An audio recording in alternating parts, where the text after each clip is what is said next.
Happy Monday, guys. How are you? Welcome into another edition of the Daily Juice podcast with me, Matt Perrault, every single morning here on BettingPros.com. Always being brought to you by BetMGM with the offer above me on the YouTube video, $10 to win $150. Any event, promo code JUICE150 at BetMGM or BetMGM.com. As I said, YouTube for the videos or wherever you get your audio podcasts. And the cool down, well, the losing day was bound to happen. I teased it a bit yesterday about how hot we had been. So it's a 2-3 day officially on the 1-unit plays. It's a 1-3 day on the props. So overall, it's down about 1.5 units on the day. I'm really angry with myself on a variety of reasons. I'll explain a bit as to what's going on with the teasers. The Wong teaser missed for the first time in a while, so now that falls to 11. I think it's 11-6. I think I said 11-5. I think because here we are heading into week 18, so I think it's 11-6 is the official correct score or record for the Wong teaser. But I missed on two other teasers. The Colts killed me. The Colts game crushed me, and tip of the cap to the Raiders. I did not see that coming. Okay, 100% did not see the Raiders going into Indianapolis, and that defensive effort was outstanding. I mean, they were great. Gus Bradley's defense came to play. I don't know if the Colts just thought because Wentz was playing they were going to walk through a victory, but all we needed was a 3-point win, and they got a 3-point loss. So I instead decided to go, all right, fine. Well, I liked the Cowboys and I liked the Chargers, and those were the other two legs on the Colts. So the Colts loss killed two bets. So then I came back and took the Cowboys and the Chargers and teased them down, and we lost that because the Cowboys lost by 3. I just needed a win. And I had people telling me take the Cardinals, and I did not buy into it. The one thing I did not factor in, and I don't know how big of a deal it is, but I knew the Cowboys were 7-1 straight up at home and 6-2 against the spread at home. I knew that the Cardinals were 7-1 straight up and 7-1 against the spread on the road. I knew that. I didn't remember that Kyler Murray has never lost at Jerry's World. Didn't remember that. A lot of friends and family in the stands. He played really well. Kingsbury played well. Again, Cliff Kingsbury as a dog on the road is a pretty good bet. It's been a pretty good bet for his first couple of years. I faded that, and I got burned by it. Cardinals snapped their 3-game losing streak. They win, and I go 0-3 on teasers. Luckily, straight bets were accurate. Titans -3 comes in easily, and the Bengals get a money line win sprinkle. Hopefully you guys are taking dogs. 10% of the bet goes on the sprinkle, right?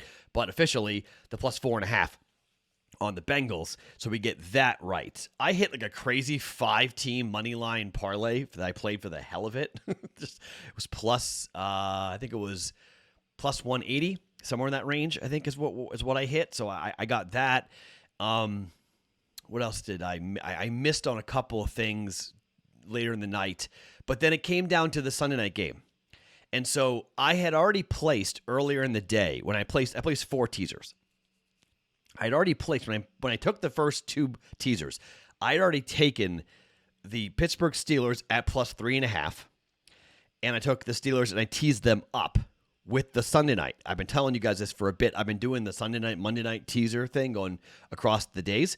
So I took the Packers from 13.5 and I teased it down to 7.5 or 7. Yeah, 13-7. Sorry, from 13 to 7. And then I took the Steelers from +3.5 up to +9.5. And I said, look, if I hit the Cowboys teaser, I'll make the Sunday, Monday night teaser official. Well, we missed on it. So I didn't make it official. So the Packers destroy the Vikings. Congrats, Kirk Cousins. Way to go, costing your team a chance to get into the playoffs, but he's gone, and their team's done. So that is live heading into Monday night. So I'm sitting on a +9.5, and I'm sitting on a +3.5 ticket. Now, on Friday, on my, whatever you want to call the show I do every day, internet show, whatever, Dave Sherapan's a Pittsburgh guy, and we drew it out that basically that the Browns could be eliminated before the game even kicks off on Monday night. And if that's the case, it's Big Ben's last home game. They're going to go down swinging. Like, it would be stunning to see them lose Big Ben's last game. Mike Tomlin, as a dog, like, take the points now just in case. So I did. I took 3.5. So I have +3.5 for tonight, and I have +9.5 going for tonight, okay? But the number's cratered, right? The number now is a pick or -1. It's a pick in Vegas. Officially, okay? Officially, here's where I'm going for today. I'm going to take Pittsburgh on the money line at -110 for a half a unit, okay? Again, I've got a full unit going at +3.5. I have a full unit going at +9.5. So I've got a lot riding on Pittsburgh to play well here tonight, but officially, those are just my own personal plays. Officially, I can't give you 3.5. It's gone. It would be a moronic. It's not fair. I can't give you 9.5 because I choked on the teaser and because I was 0-3 on teasers. I was like, I can't go 0-4 on teasers officially. It's pathetic. So I didn't give it out officially. So that's what I'm sitting on here. I talked about this during the Discord on the Discord channel. So one of the things about being a listener in the Daily Juice is that I recommend you come into the Discord channel, even if you don't give a flip about everyone talking and what they're doing during games. Just go and search at Sports Talk Matt, okay? You will see me highlight different plays and different things I am doing or different ways I'm going to recommend. Sometimes I'm giving you guys angles I don't even bet. I say, hey, look, this may be an angle you want to play, take it or leave it, but just giving you guys advice as to how to approach certain things, live betting opportunities, prop betting opportunities, just things that may pop up. So for a half a unit, the official play, it's Pittsburgh pick -110, okay? Half a unit for me. So I am pretty committed heavily on Big Ben's last home game. I get the idea. If you come back and say, when did the Browns say they were going to lay down? They did not, okay? Handicapping emotion and handicapping motivation. Very difficult, not always the smartest thing to do, okay? I'll give you that. So I'm more concerned about like the 3.5 and the Browns winning, and then I lose the half a unit officially, and I'll lose 1.5 units on that personally, and then I'll come back in and get the teaser right as long as they don't get killed to lessen the blow a little bit. But officially, for the record here, we're going half a unit Steelers money line. Okay, so what to do elsewhere? I've got 2 games in the NBA that I'm looking at the dogs in both of them. Orlando at Chicago, and Miami at Golden State. I want to wait and see just how high these numbers are going to get. Right now, Orlando, coming off a back-to-back, an overtime loss to Boston, it's +13. It's the biggest number Chicago has had so far this year, okay? I know the Bulls are red hot. They've won 7 games in a row, but they're at home, okay? And they played on New Year's Day. In the last 2 games they have played, they were small favorites, and they won and did not cover. They could be running out of gas here a little bit. They could be, quote, due a little bit, and maybe it's a closer game than people think. Maybe Orlando goes in there and gives them a little run for their money here, okay? If that number goes to 14, 15, 16, I'll probably jump on Orlando plus the points. Same thing can be said for the Warriors at home against the Heat. Now, look I get it. The Miami Heat aren't that great on the road. They're 11-10 against the spread on the road. The Golden State Warriors are the best team against the spread in the NBA, and at home they're 11-5. I get it. But 8.5 is a big number. 9, 10. This is Jimmy Butler. This is a team that's going to go out. You're getting a good effort out of the Miami Heat tonight. Like, you just know that, okay?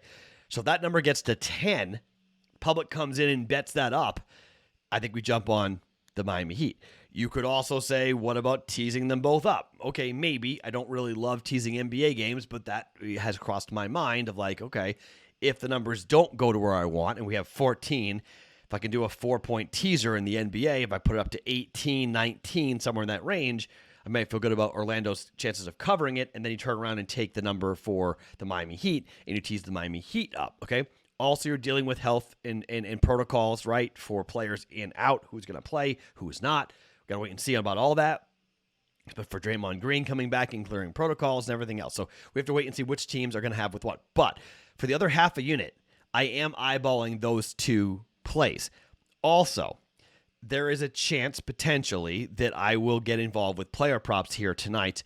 And if we get some favorable numbers on anytime touchdowns, I would expect Roethlisberger to go crazy tonight, okay? I would expect them to drop back. I think passing attempts for Roethlisberger, whatever that number is, we go ahead and bet the over, because I think they're going to go out there, win or lose, they're going to go out there and just let him throw.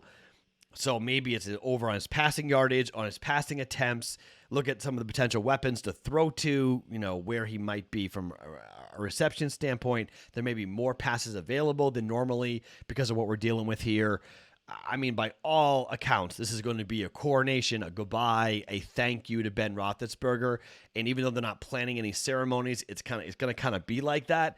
And when you have a primetime game like this, a lot of emotion. I mean, the Steelers are going to play their tails off. I can't see Pittsburgh losing Big Ben's last game, okay? And I can't see Mike Tomlin losing to a rival on Monday Night Football, okay?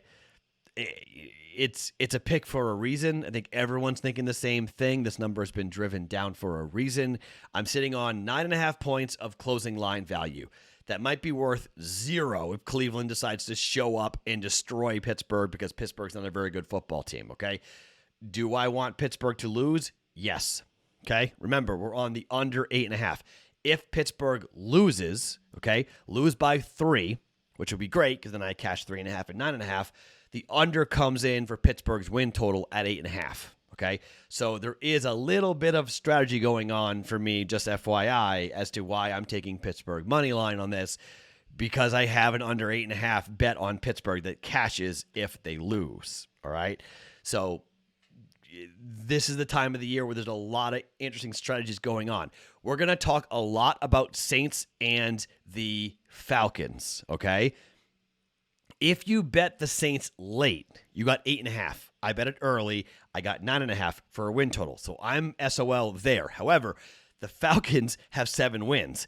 The Falcons are eliminated, but the Saints need to win and get help to get in.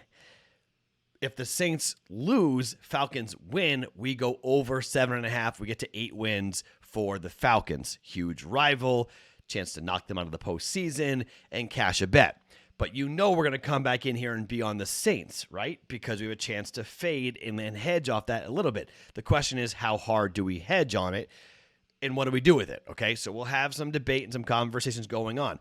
If Pittsburgh happens to win, okay, them going into their last game in week 18, we need them to lose. We'll take a look at maybe betting on Pittsburgh here to kind of hedge off of it and try to figure out how do we want to play this. If we get plus money on a money line, you come in on one unit, you're guaranteeing yourself a profit. So there's a variety of things that we're going to try to do here going into week 18.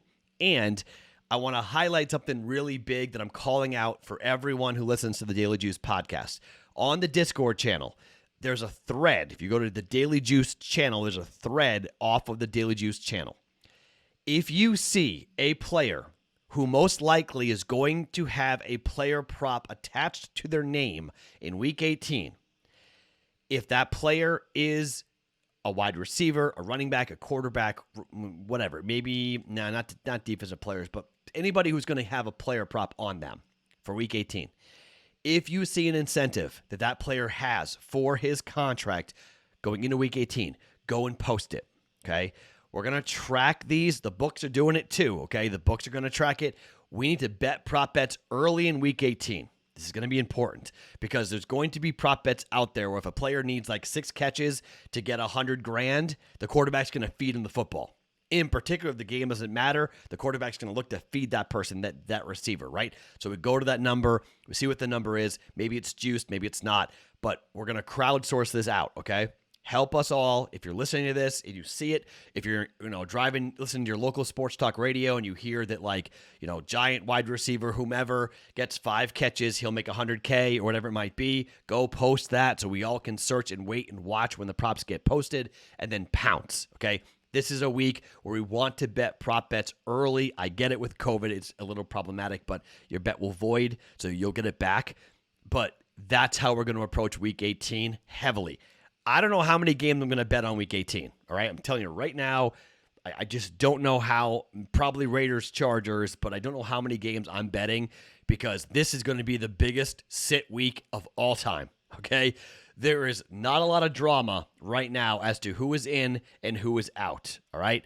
The Titans are probably going to be the 1 seed. They just have to win their game next week, and they're the 1 seed. So maybe you back them. The Chiefs need to win and get a loss for the Titans, so maybe you back them coming up. But, so many of these teams are locked into where they are already, and there's not a lot of movement it's going to happen. The AFC, the NFC, this is somewhat anticlimactic right now as to what's going on for the postseason. So keep an eye out on that.